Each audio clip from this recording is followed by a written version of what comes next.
In obedience to law, which requires that we give equal treatment to all candidates for a political office, we now present a broadcast sponsored by the National Election Campaign Committee of the Communist Party, a campaign talk by Earl Browder, Communist candidate for the presidency of the United States. Mr. Browder will be introduced by Miss Elizabeth Gurley Flynn, candidate for Congresswoman at Large in New York State.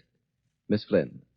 This is one of a series of nationwide broadcasts over the three major networks by the Communist candidates for President and Vice President of the United States. The speaker tonight is Earl Browder, General Secretary of the Communist Party and its candidate for President. As a Communist woman, it is my privilege to introduce the fearless and outspoken standard-bearer of the Communist Party, the only candidate who stands squarely for peace, which is the major political issue for the women of our country today. I present the Communist candidate for President of the United States, Earl Browder. Friends and fellow Americans, foreign policy is a matter which deals with all the problems of war and peace. Our country is preoccupied today with the question of war. Yet there is almost complete absence of any serious discussion of foreign policy. In Congress, wildly hysterical military appropriations are passed, one after another, that now mount up to $15 billion, two-thirds of which no responsible person had the slightest idea was needed 4 months ago. One and all, the leaders and ideologists of the Democratic and Republican parties alike forget one little thing. They forget that armaments and soldiers are nothing but instruments of foreign policy, that by themselves they answer no question whatever, that without an intelligent foreign policy, armaments only multiply confusion and danger, that with a wrong-headed and dangerous foreign policy, armaments only rush our country more quickly and deeply into disaster. I speak against this madness of armaments. I would use the fortunate circumstance that we are in the midst of national elections, that public discussion is not yet under the ban, but only under serious attack, to put forward a serious examination of foreign policy. First of all, glance at various European countries which have been conquered by the Nazi invaders during the past year. Seriously ask yourself the question, were they destroyed by lack of armaments or by a foreign policy which went contrary to their national interests? The outstanding example is that of France. There was the classical land of military preparedness. Ever since the last war, it had bankrupted itself with armaments, fortifications, and militarization. Only 7 years ago, it was the undisputed mistress of the whole continent of Europe west of the Soviet border. After Hitler's rearmament of Germany, France even obtained a mutual defense pact with the Soviet Union. France was in an unconquerable position.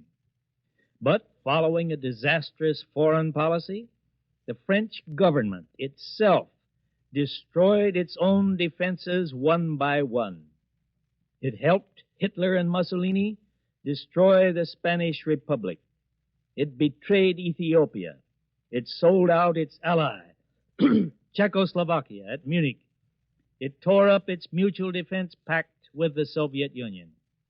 When finally, at the bidding of Britain, the French government declared war against Germany, it had already, by its own foreign policy, placed itself in the most disadvantageous position.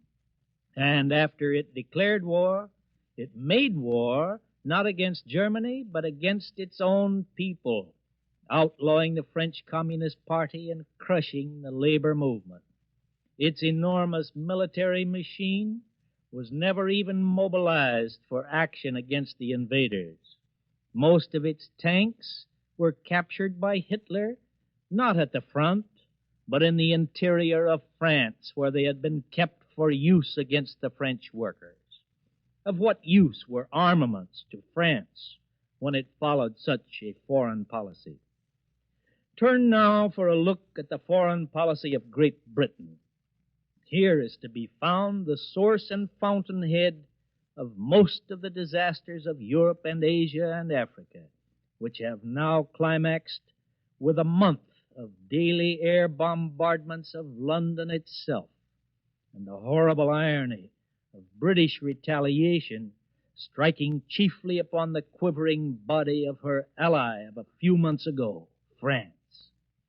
British foreign policy deliberately brought Hitler into power in Germany and gave the chief the indispensable help for the German armaments that now strike at the British Isles. It was British foreign policy which deliberately scuttled the League of Nations, which abandoned China to the Japanese invaders, which determined the betrayal of Ethiopia, Austria, Czechoslovakia, Spain, which pressed France into tearing up its pact with the Soviet Union, which then pushed Poland, Norway, Holland, and Belgium into a disastrous and hopeless war in which they quickly fell victims, which tried to create a desperate diversion in Finland, which led France to her collapse, which is now involving the United States in the general ruination. Of what use are armaments when they are in the service of such a foreign policy as that of Great Britain? There were two central thoughts dominating this British foreign policy. First, a Hitlerized Germany was to be encouraged and pushed into a war to destroy the Soviet Union, which would at the same time so weaken Germany as to remove her as a threat to Britain. Second, Britain's imperialist rivals were to be subordinated and made dependent upon Britain, in the case of France by the German threat, in the case of the United States by the threat of Japan, with perhaps warlike developments in each case, in which Britain would act as the impartial judge and peacemaker. Thus would the blessings of the British Empire be spread over the face of the earth. This super-clever foreign policy of Britain came to wreck on the rock of the Soviet Union. First, the Soviet Union had grown too strong and too consolidated to offer a tempting field for military adventures for a Hitler who likes to have his victories assured before he goes into action.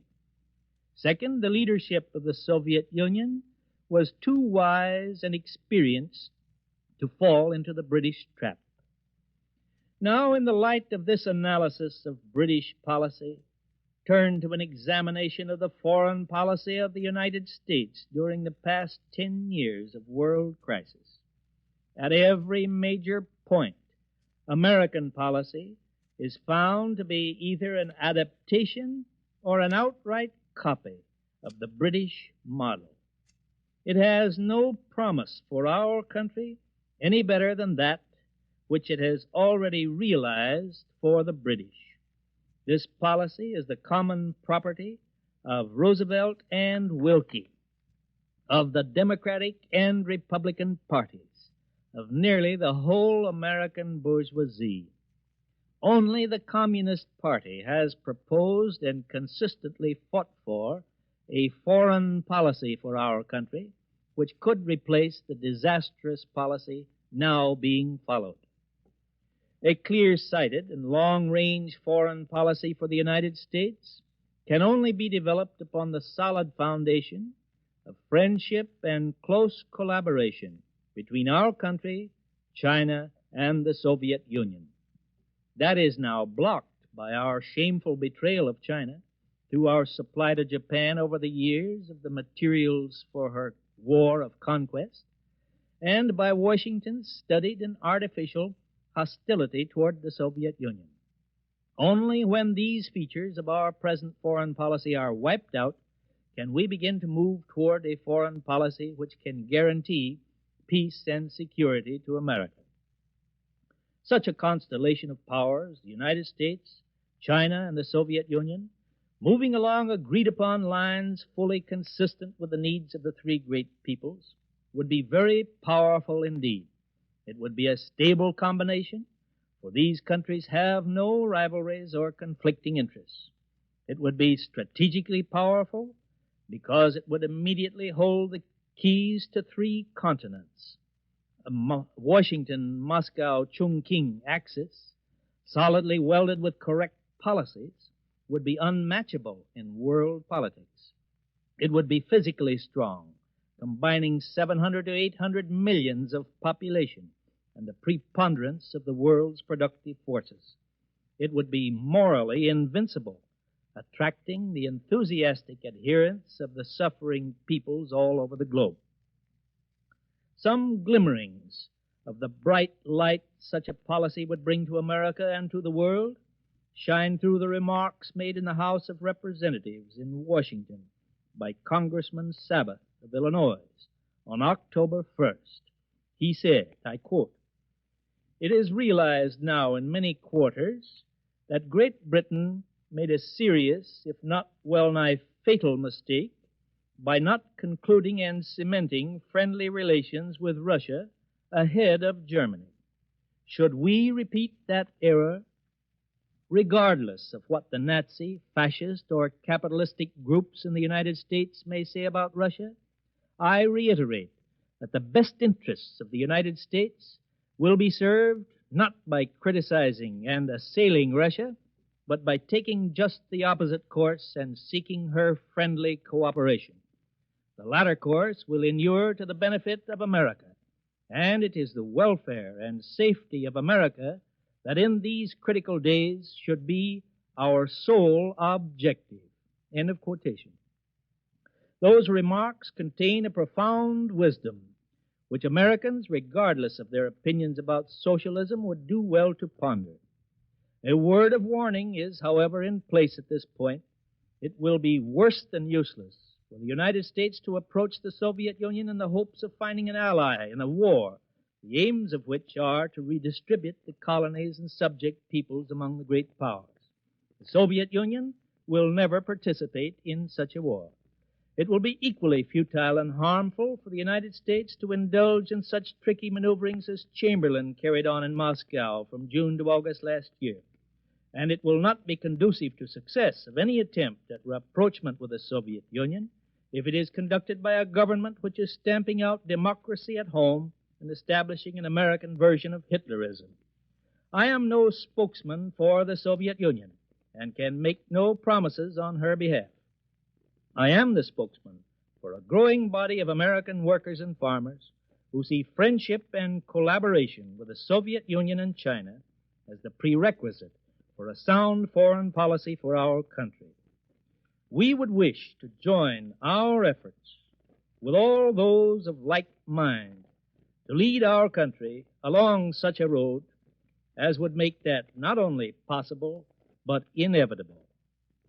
Only along such a road of foreign policy for America can our country win through for itself and for the world out of the present dangers and bloody chaos into a new world of peace, order, and well-being for all peoples in all lands. Anyone desiring a copy of the speech you have just heard and a copy of the National Election Platform, write to Mr. Earl Browder, 35 East 12th Street, New York City.